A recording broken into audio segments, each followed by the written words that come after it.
Here we will write a Python program to display student information with multi-level inheritance.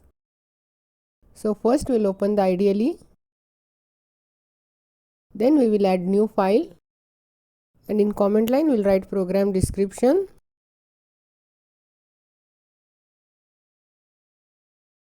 So first we will define class student.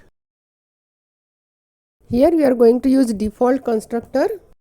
So we will define two variables, one for roll number and another for student name, and we will assign default values to it.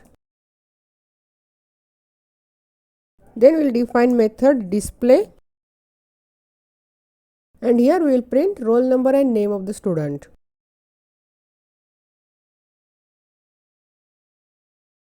Then we will define another class, student data, which inherits student class. Here we will define variables for course name and course fees, and we will assign values to it. Then we will define method display1, and here first we will call the method display from class student. Since we have inherited the class student, to call this method we will use super keyword. So super.display,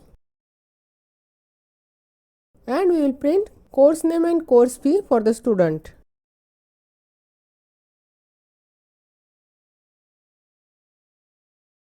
Then we will define another class, student info, which inherits student data. Here we will define variable for joining date for the course.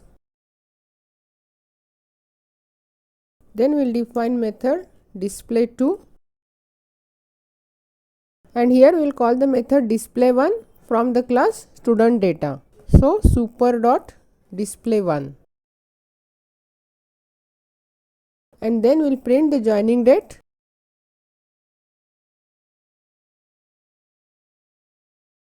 Then we will create object for our class student info, and we will call the method display2 from that class. Then we will save it, and we will execute it. It will display the information roll number, name, course fee and joining date. Here first we have defined the class student. Then we have defined the class student data, which inherits student, and then we have defined class student info, which inherits student data.